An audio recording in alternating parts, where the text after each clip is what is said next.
The glorious city of Ugarit, a commercial crossroads of the known world, lives on in history as the most dramatic victim of the Bronze Age collapse. But what do we know about the armies of Ugarit, the ways they waged war, and what led to its final, dramatic destruction?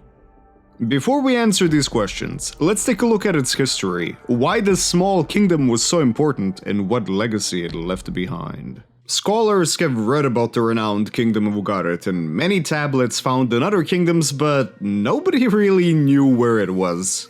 It was thanks to the greatest ally of archaeology, the humble farmer who accidentally stumbled upon a tomb while plowing the land at Minet el-Beida that Ugarit was discovered. This happened in 1928. French archaeologists quickly came to the site, and about 800 meters further inland at the site of Rashamra, Ugarit saw daylight for the first time in 3,000 years.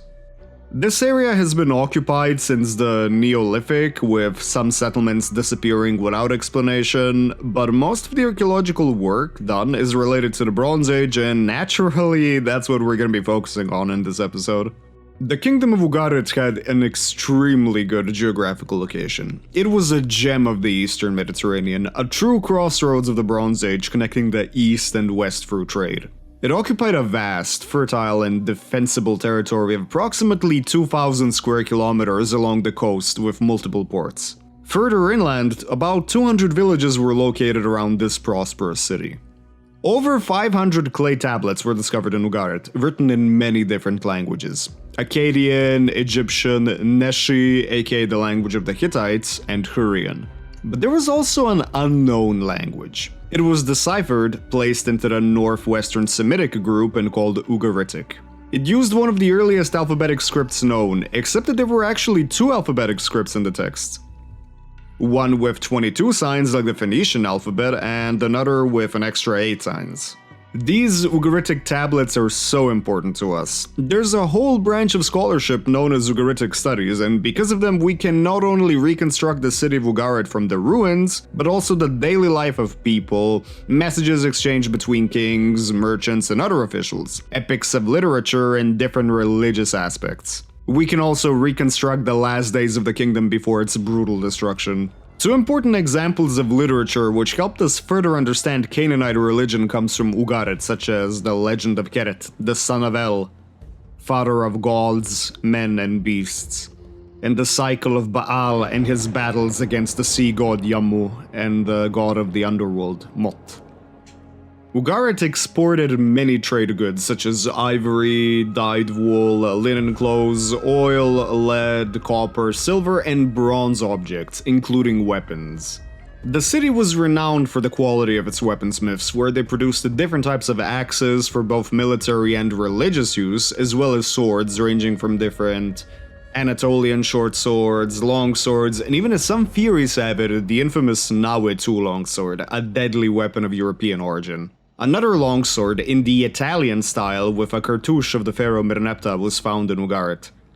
Some scholars have described this sword as being a local product meant for the pharaoh, as Ugarit had very close ties to Egypt during his rule, despite being Hittite vassals. Ugaritic merchants traveled far and wide. Assyria and Babylon were rich markets. They also kept close ties with the cities on the Phoenician coast. Anatolia, Cyprus, the Aegean Islands, and mainland Greece would also be visited by Ugaritic merchants. Actually, when you think about it, probably every city you've ever been to back in the day had an Ugaritic merchant who probably was very happy to relieve you of your hard-earned money. Many luxury and common goods such as precious gemstones, Minoan and late Helladic pottery, wine, and wheat would go through the port of Minet el-Beida. They even traded horses. It's assumed that horse trading was a state-protected industry in Ugarit during the Late Bronze Age. A letter from the Hittite king Tudhaliash IV to Amishtamru II says that the king of Ugarit must not allow horses to be exported to Egypt by Hittite or Egyptian merchants. This didn't stop the trade with Egypt though, we even have an official request to the pharaoh Merneptah. The king of Ugarit requested permission to build a statue of the pharaoh in front of the temple of Baal. Apparently, the king was a huge Egyptaboo, but Merneptah declined the request. Such a rich, densely populated area would obviously be a juicy target for any of the great kingdoms of the time. Thutmose III, the greatest Egyptian pharaoh, expanded his dominion to the Syrian coast. Ugarit was for a long time the northernmost kingdom in the Egyptian sphere of influence, although it was not formally a part of Egypt's empire. Many statues of great pharaohs were built in Ugarit, and extensive trade deals were established.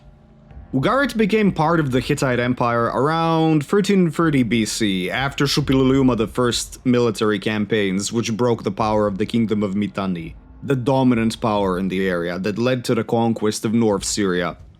At that time, Nikmadu II ruled Ugarit. We don't have the details of the Hittite conquest of Ugarit since the related documents only talk about the events that followed the subjugation. Apparently, Nikmadu was smart enough not to fight against the superior Hittite army. He remained loyal even when the Syrian kings of Mukish, Nuhashe, and Nia revolted against Shupililiuma and invaded Ugarit to try and secure his support. You know, I don't really see the logic in that. You're gonna invade my kingdom and then ask me to support you? I don't know. Nikmadu refused, and thanks to the help of the Hittite army, Ugarit was saved. His loyalty was rewarded by the Great King, who issued edicts granting Nikmadu territories on the border with Mukish, as well as the right to capture any rebels who entered his kingdom. After the conquest of Carchemish, Shupililiuma placed his son as the king, and this made the future kings of Carchemish the Hittite viceroys of the Syrian vassals. The pharaoh Horemheb supported another rebellion of the Syrian Hittite vassals, but there's no evidence that Ugarit participated this time. They would continue to be loyal subjects of the Hittites, even if they were a bit sketchy sometimes, such as sending fake lapis lazuli as tribute. Ugarit was so rich, it had no trouble sending tribute to the Hittites every year. It consisted of 500 gold shekels, dyed wool and clothes, and in addition to that, they also gave them gold and silver cups for the Hittite king, queen, and court officials. So we've seen something about the basic history of Ugarit in the late Bronze Age, and we know that they were filthy rich, so that would translate into good soldier equipment, right? Let's actually take a look at the Ugaritic army. Thanks to many documents, we have a decent picture of the Ugaritic army, though we're still missing pieces of the puzzle as some military terms are still not translated or unfortunately they've been lost to history. Some of the terms are Akkadian in origin, as well as Ugaritic and even Hurrian. Nawu and Hupshu are mentioned in texts as nomadic herders and farmers, respectively. They were levied across all the towns and villages of the kingdom, with the villages around the capital providing most of the troops. They were given direct provisions and military equipment by the royal palace. Documents mention the Hupshu serving as archers and 10 arrows being issued on average per archer. The light infantry was equipped with shields, spears, axes, and sickle swords. Originating in Mesopotamia in the late 3rd millennium, it quickly spread through the entirety of the Middle East and eventually found its way into Egypt, where it evolved into the iconic Kopesh. It's not out of the question that even the light infantry could have access to, let's call them state-issued helmets and armor. This so-called Harde militia becomes more and more frequent in the last decades of Ugarit's existence, both as a local defense force and as auxiliaries sent to assist the Hittites. Scholars have tried estimating the size of the levy over the decades, with some older research placing it at 5,000. If we take into consideration the latest population estimates of Ugarit's 200 villages, from 11,000 to 14 or even 15,000 at best, this number would shrink to as low as 3,000 militia, according to the newest studies. This could put the total army size at around 4 to 5,000 with the troops of the king, not counting mercenaries. Apparently the levies weren't the happiest or well treated when they had to serve, so frequent revolts or desertion are mentioned. Yeah, you know, it kinda makes sense. The professional warriors and mercenaries of Ugarit came from many different backgrounds. Well, there's a mixture of different terms. Mahar and Sabu appear commonly as terms for soldiers which received pay. The Sabu Najib were well-supplied infantry. Some scholars think this is a reference to their campaign supply, others believe this refers to them being well-equipped with quality weapons and armor. Shananu are mentioned as richly paid troops. Their equipment is still debated, but it's most likely that they were elite archers, both on foot and chariot. Na'arim appear in texts, the very same term used throughout Canaan, and even in Ramses' account of the Battle of Kadesh, whose arrival turned the tide for the Egyptian forces. These soldiers were the best of the best, capable veterans. Chariots formed an important part of all armies in the Late Bronze Age. Based off of the Marianu system of the Kingdom of Mitanni, they would dominate the battlefield of the Late Bronze Age, led by the Chief of Chariotry, or Akil Markapti. We don't have any physical evidence of Ugaritic chariots. They could have been the traditional Canaanite model with a driver and a fighter, but some evidence actually suggests that Ugarit adopted the three-man chariot style of the Hittites. This consisted of a driver, fighter, and a shield bearer. Shields are listed as one of the equipment of these warriors, alongside bows, spears, and even clubs, so this makes it highly possible. The Marianu, the elite of the elite. They were equipped directly from the king's armory with the best scale armor and weapons gold could buy. The Marianu of the king, or as they were known, the friends of the king, or king's companions, were drawn from the cream of the nobility. Other ranks of Marianu existed with Lesser Marianu and Regular Marianu. There's records of them both fighting on chariot, as expected of such high-status warriors, and on foot. Now, the title could be inherited. It was a sort of a Bronze Age feudal system here. They were given land grants, and in turn, they would pay agricultural tribute and send levies, unless given a special exemption from the king. At the head of the army was the king. Now, we don't have examples of Ugaritic kings performing any real battlefield heroics, or even participating as in some cases the friend of the king would command the army. It kinda makes sense when you think about it, right? If you got enough gold to throw at people so you don't get hurt, yeah, you're gonna do that. The legend of Kerit emphasizes the importance of the king's role in battle, but this was a work of epic literature, so let's not take it at face value. Mercenaries were employed across the known world, and it would be no different in Ugarit, since they had, a little bit too much money to throw at anything. Is there such a thing as too much money? We have clear mentions of mercenaries from faraway lands such as the Kashkians. These fierce tribesmen of northeast Anatolia were hated enemies of the Hittites, but they were sometimes employed as mercenaries, although they still caused trouble wherever they went. Abiru, the very same marauders responsible for devastating many cities across Canaan during the 14th century Amarna period, also found their way into the ranks of Ugarit and other kingdoms of this area. It's important to clarify that Abiru was not an ethnic term. It was a general phrase for outlaws and raiders found across Canaan. Nomadic Canaanites from different tribes, Akkadians, Luwians from Anatolia, and Hurrians could be found in their ranks. What's interesting to note is that we have a named leader of the Abiru, Ariteshub, whose warband raided Ugarit. This name is as Hurrian as it gets, but beyond this we don't have any more information on him, though some scholars have linked him to the kingdom of Sianu Ushnatu to the south of Ugarit. It's not out of the question that some mercenaries from the Aegean served under Ugarit's banner, as they're recorded in the general area of Canaan in the 14th century. Even the dreaded Shurdan served in Ugarit, as we have documents where a Shurdan is involved in a legal dispute. It would be quite the irony if some of their descendants were responsible for the ultimate destruction of the kingdom.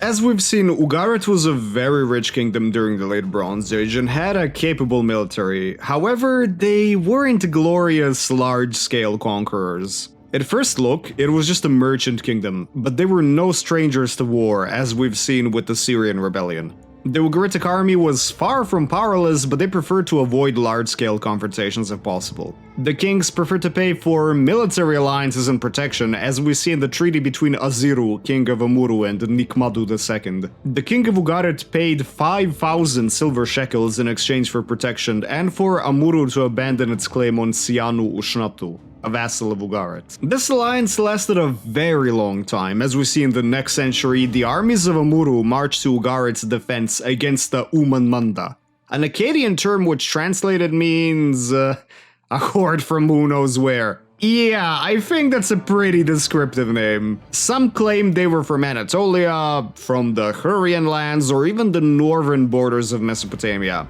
This same term would later be used by the Neo-Assyrians to describe the Cimmerians and Scythians. Now, we don't know the true identity of these invaders, and probably never will, unless a miracle happens. The Hittite overlords of Ugarit requested their vassal armies to march on command. The Battle of Kadesh has the king Nikpema join the Great Hittite Army. However, exceptions were made, such as when Initeshub released Ugarit's vassal obligation of sending its armies against Assyria in exchange for up to 50 minas of gold. Apparently throwing gold at your employers somehow works out. After the disastrous Hittite defeat at Myria, a full mobilization was called for the vassals, and Ugarit sent its troops, but there were no further battles because the Assyrians turned their attention to Babylon. The Hittites didn't always have the best relations with Ugarit. During the reign of Murshili II, Sianu Ushnatu, an Ugaritic vassal to the south, was given independence by the Hittite king. The Hittites tried to keep their vassals in check by not allowing one power to grow too strong compared to the others in Syria. So this resulted in an important border war where many villages in South Ugarit and Ushnatu were sacked. Not just that, Sutean and Abiru warbands would also raid Ugarit's territory. It's no wonder the Hittites often complained about the quality of Ugarit's troops and chariots, especially when you consider that they did get screwed over by their masters. Ugarit tried to minimize its contribution whenever possible, always sending as bad soldiers as they could, keeping the best for themselves and just looking out for its own interests. You thought things were going bad for Ugarit so far? Yeah, they were about to get much worse. At the end of the 14th and during the middle of the 13th century BC, a series of earthquakes hit many locations around the Mediterranean. Wilusha, aka Troy, was previously destroyed by an earthquake and rebuilt. Many sites in the Mediterranean, from Mycenae and all the way to Ugarit, suffered from earthquakes. But this wasn't the end. The damage was repaired and trade would continue without interruption, just like it always had. Except with a few problems. The climate got much hotter. Extreme droughts were common across the Mediterranean. Some regions recovered relatively quickly, while others like Anatolia and Syria were hit very hard. The Hittites had to rely on shipment of grain from Egypt and their vassals to survive. Even Ugarit had to import grain. Another trading hub, Emar, located further in inland Syria, was heavily affected by this famine as well. But the trade would continue without interruption until the city's last day. Across the known world, many tribal confederations left their homes in search of a new one, and some were in search of plunder. The Libu had encroached in great number on Egypt's border. Different tribal groups from the Canaanite hinterland, such as the Arameans, were on the move. From the islands of the Mediterranean and coastal Anatolia, the Pelesit, Chekir, Shekelesh, Weshesh, Danuna, and Luka, the infamous Sea People, had started their rampage. The Luka were well known to the Hittites in the eastern Mediterranean. After all, they were practiced pirates and successfully raided different coastal areas in the previous century, as an example on Cyprus. They invaded Egypt alongside the Libyans, Shekelesh, Ekwesh, Teresh, and Shurdan, but they were kinda destroyed by Egypt at the Battle of Perire. A letter from Amurapi, the last king of Ugarit, was sent to the king of Alasha, where he desperately requested assistance against this seaborne threat. My father, now the ships of the enemy have come. They've been setting fire to my cities and have done harm to the land. Doesn't my father know that all my infantry and chariotry are stationed in Khatte, and that all my ships are stationed in the land of Luka? They have not arrived back yet, so the land is thus prostrate. May my father be aware of this matter. Now the 7 ships of the enemy which have been coming have done harm to us. Now if other ships of the enemy turn up, send me a report somehow, so that I will know. Scholars held it as a fact that this letter was never sent to Alasha, as they thought it was found at a kiln, prepared for baking to better survive the journey. According to the theory, the ships returned and sacked the city. Recent research shows that it was most likely a copy of the letter, stored in a basket which apparently fell down after the building was abandoned. Despite these attacks, international trade still flourished. The complex trading network surely wouldn't collapse because of a few pirates. Right? Another letter sent by the Hittite king Shupiluluma II mentions a man called Ibn Dushu, who was captured by the Shekila people, who live on their ships. He wanted to interview him to find out more information about this new enemy. Shupiluluma also mentions the young king of Ugarit, Amurapi, who does not know anything. The fact that Ugarit was being very slow with their shipment of grain to Hatti didn't exactly help the situation. We don't know what happened to Ibn Dushu and if the interview ever took place. But what we see from the letter, the Hittites were also under attack in the south and requested help from vassals. Many documents show the increased recruitment of militia across the kingdom of Ugarit, as well as participating in the defense of Hatti in its final years. Another threat came from the east, as Ugarit's borders were under attack by different Semitic groups, as well as another threat from the inside.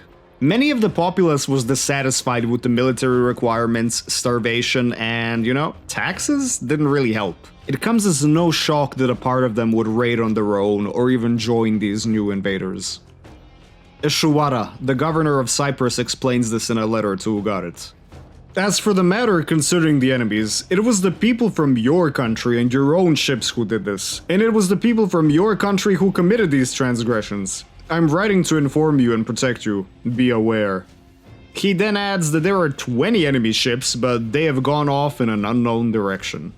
Having your own people raid your land out of desperation alongside invaders was tragic, but surely the Hittite overlords would help. Right? You have written to me, ships of the enemy have been seen at sea. You must remain firm. Indeed, for your part, where are your troops, your chariots stationed? Are they not stationed near you? Surround your cities with walls, bring your infantry and your chariotry into them. Be on the lookout for the enemy and make yourself very strong. Yeah, it kinda looks like Ugarit was left to its own defenses. Thoughts and prayers. Another Hittite message from the king of Carchemish says that he's on his way with his army to defend the city and that the inhabitants should try to hold out as long as they can before help arrives. But it didn't. To Gurdon, my lord, say, Ben Haranka has arrived. He has defeated the troops, he has sacked the city, he has burned our grain in the threshing floors and destroyed the vineyards. Our city has perished. May you know it. May you know it. Ugarit was brutally destroyed during the reign of Hammurapi, with the exact date placed at 1185 BC. Some older theories blamed an earthquake for its destruction, but more recent evidence shows the city was violently sacked and set on fire. Thick layers of ash, collapsed buildings, destroyed walls, and many arrowheads were found in the destruction layer. Clear signs of warfare. Some of the destruction layers were even 2 meters high. The city alone had a population of about 8,000 people at the time of its destruction, and many of them buried their valuables thinking they would return. But the site would not be reoccupied until about 650 years later, during the Persian era. Ras Basit, located on the northern border of Ugarit, was also destroyed around the same time. It was partially evacuated, partially abandoned, set on fire, and obliterated, just like the other sites around 1200 BC. Ras ibn Hani, located on Ugarit's southern coast, was the residence of the Ugarita kings. Both excavators and scholars suggest that it was evacuated shortly before the destruction of Ugarit, and then this site was also destroyed by the Sea People. At least a part of it was immediately reoccupied, just like Ras Basit, and due to the pottery found in these levels, destroyers and reoccupiers were Sea People. Tel Twaini, the site of the late Bronze Age harbor town of Gibala, owned by Ugarit, was also destroyed. The site shows heavy signs of destruction by warfare. Multiple arrowheads were found, as well as burned and collapsed buildings. The Sea People, alongside some of the natives from the areas of Canaan, continued their rampage towards the south, and if they weren't stopped by Ramses III at the battles of Jai and the Delta, who knows how history would have turned out. And so ends the tragic story of one of the greatest trading powers of the world, Ugarit. This once great city where east met west was silenced forever, swallowed by the earth, which entombed its secrets for over 3,000 years. There you have it. I guess it's the end of the video. I hope you learned a thing or two about Ugarit, and I do hope you enjoyed this. Any likes, shares, or subscribing if you're crazy enough always helps out, just gives more motivation for this historical research. There's a lot more coming, so stay tuned. And until the next time...